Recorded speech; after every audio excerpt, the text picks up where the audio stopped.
Uh, I want to thank the people of California for the incredible support that they have shown our campaign.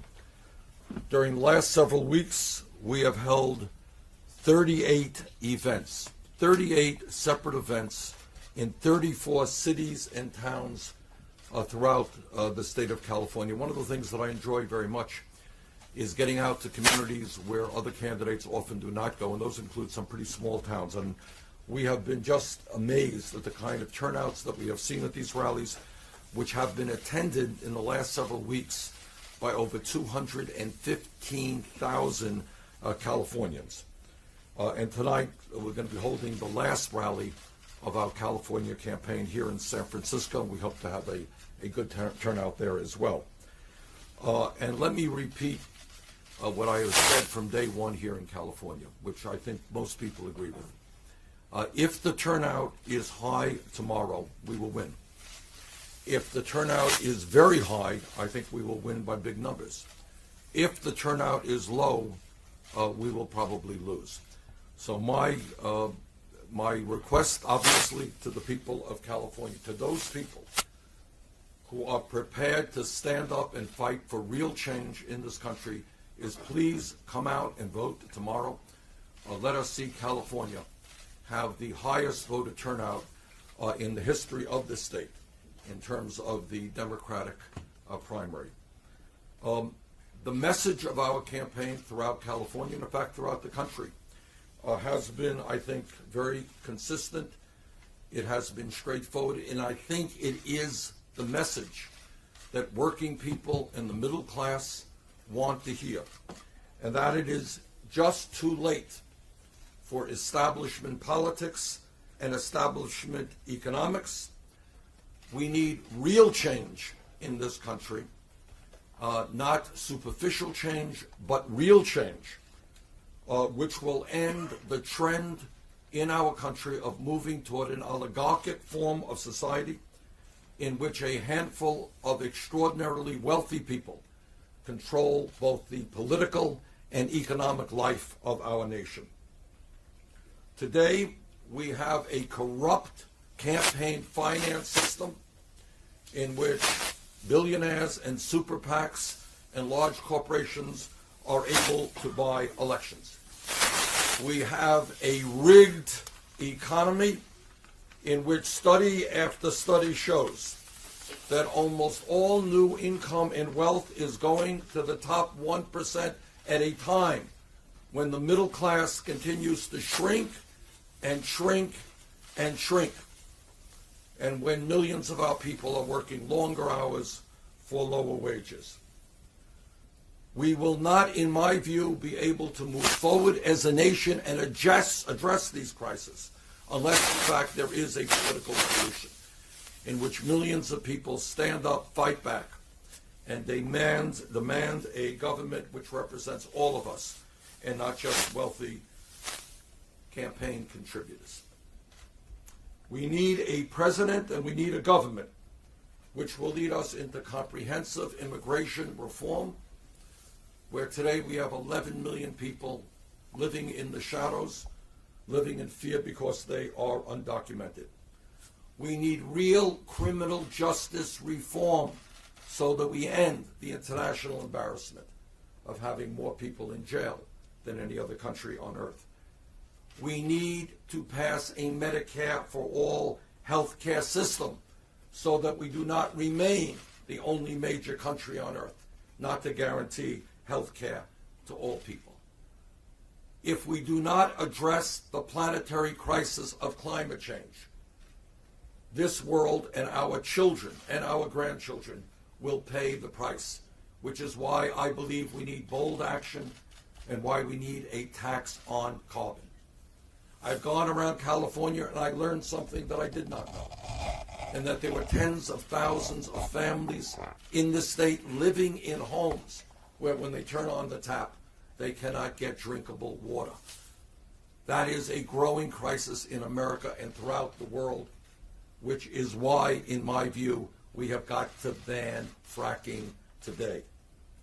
Lastly, it is clear to me that we have got to do everything that we can as a nation to make certain that Donald Trump does not become president of the United States.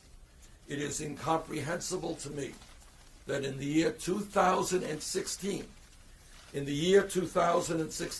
given all that we have gone through as a nation for hundreds of years in trying to end racism, trying to end bigotry, trying to end discrimination, that we have a candidate of a major political party today who is essentially running his campaign on bigotry, on insulting Mexicans and Latinos, on insulting Muslims, on insulting African Americans, on insulting women. That is really quite mind-boggling that this is taking place in the year 2016, and clearly it is imperative that we do everything that we can to see that that type of bigotry does not end up in the White House. I am very proud that in virtually every national poll and every statewide poll done, including the recent polls here in California, we are defeating Trump, and we are defeating him badly. Just here in California, not to mention every other state.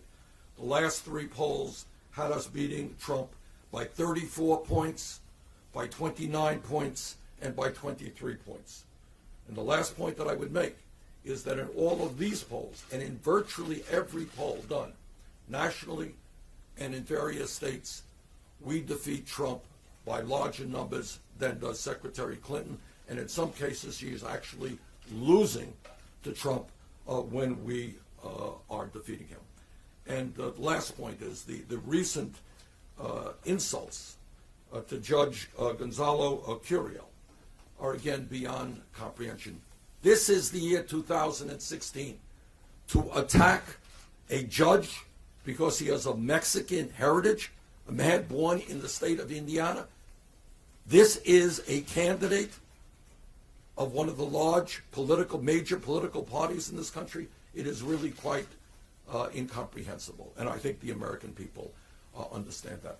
Now, in terms of where we are politically, I think I've said pretty much everything that I had to say a few days ago, but if there are any questions on any of the issues. Yeah. Excuse me. Excuse me. Yeah. Excuse me. Excuse me. Excuse me. Excuse me, ma'am. Well, your other hands are up as well. Did Jeffrey, do you have a question? What do you say to women who say that you staying in the race? What do you say to women who say that you staying in the race is sexist because it's standing in the way of what could be the first female president? Is that a serious question? Yes, it is a serious question. That any woman who is running for president, anyone who opposes your question implies that any woman, that any person, any woman who is running for president is by definition the best candidate. So any woman who runs. But you would also have to say that it is sexist that any. So if Hillary Clinton runs for president, is your point that it is sexist for any man to oppose her? No, my point is that if she has more delegates than you tomorrow. Well, that's another point. Then that is not. Sexist. Well, I don't think it is sexist. I think the issue is, first of all, our focus right now is running and winning right here in California. And the second point that I have made is that it is absolutely imperative that we defeat Donald Trump as president of the as a candidate for president of the United States. I believe I'm the stronger candidate. Yeah, Jeffrey. Senator, you said that you must do everything you can to keep Donald Trump from winning the White House. Do you believe that includes trying to thwart Hillary Clinton from becoming the party? Trying to thwart Hillary Clinton from becoming president. The issue is who is the better candidate to become president of the United States and to defeat Trump. Right now, our focus is on winning the largest state in this country, on winning South Dakota, North Dakota, Montana, and New Mexico, and doing the best we can in New Jersey. New Jersey is going to be a difficult state for us. But our goal is to get as many delegates as we possibly can and to make the case to superdelegates that I believe the evidence is fairly strong that I am the strongest candidate. At what point do you become a spoiler, though? Well, first of all, let us focus. I really hesitate, as you well know, Jeff, to be gauged in speculation. If I win tomorrow in California, if we do very well, and I don't know that we will, we may. If we do well in the other states, if there are superdelegates out there who say, you know what, looking at the objective evidence of polling, looking at the objective evidence of who has the strongest grassroots campaign and can bring out the larger voter turnout, which I think is crucial for November. If some of those superdelegates begin to think it is Bernie Sanders, I think that that is not an insignificant fact. Yeah, Chris. Thank you, Senator. Back in 2008, you endorsed Barack Obama 2 days after he crossed the magic number with pledged and superdelegates before Hillary Clinton exited the race, well before the convention. In fact, the Burlington Free Press quotes you as saying, again, 2 days after he crossed that threshold, I will do everything I can to get him elected, and referred to him as the nominee. Why is it different in your case? Well, look, all we are saying, again, I think I made the point that I wanted to make just the other day. The issue right now is we have an important primary tomorrow. That's what we have. We are working as hard as we can. As soon as I leave here and get some food in my stomach, I'm going to go out talking to a lot of people and doing everything that I can. We got a good rally here in San Francisco. So right now, my focus is on winning the largest state in our country, which has 475 delegates, and in winning the South and North Dakota elections, in winning Montana, and in winning New Mexico, and doing the best we can in a tough race in New Jersey. So that is where I hope. Yeah. So based on what you just said to Jeff, though, I just want to clarify, if I can, Senator. You said you're going to look at how you do tomorrow, and you're going to look at whether or not it looks like some superdelegates are turning. If the numbers aren't with you tomorrow, and if you don't get an indication, would you consider endorsing Hillary Clinton before the convention? Well, that's something. First of all, you're asking me to speculate. So let me just talk to you after the primary here in California, where we hope to win. Let's assess where we are after tomorrow before we make statements based on speculation. Yeah, please. Senator, when you talk about that assessment period, regardless of what happens tomorrow, can you give us some insight into how you would like to spend the rest of the week, whether it's in Washington campaigning ahead of that contest, in Burlington, Vermont, thinking through your superdelegate strategy? What are you planning for the rest of the week? Right. We're going back. We'll be in LA tonight. We will tomorrow night. I'm sorry. We'll be in LA tomorrow night. We'll be taking a plane back to Burlington, and certainly we'll be campaigning in DC. Yes, sir. Yeah. Have you gotten any superdelegates either to commit to switching to you, or are you in private conversations with any of that? Yeah, we are in private. Do in California? We are in private conversations, and we've seen a little bit of momentum. I think there are 4 superdelegates in 3 or 4 states who have come over to us. 4 who already have? 4 who are uncommitted. And are there more who? Yeah, I think there's no question that we're going to get more. No question. Yes. The White House is signaling that the president wants to get back on the campaign trail.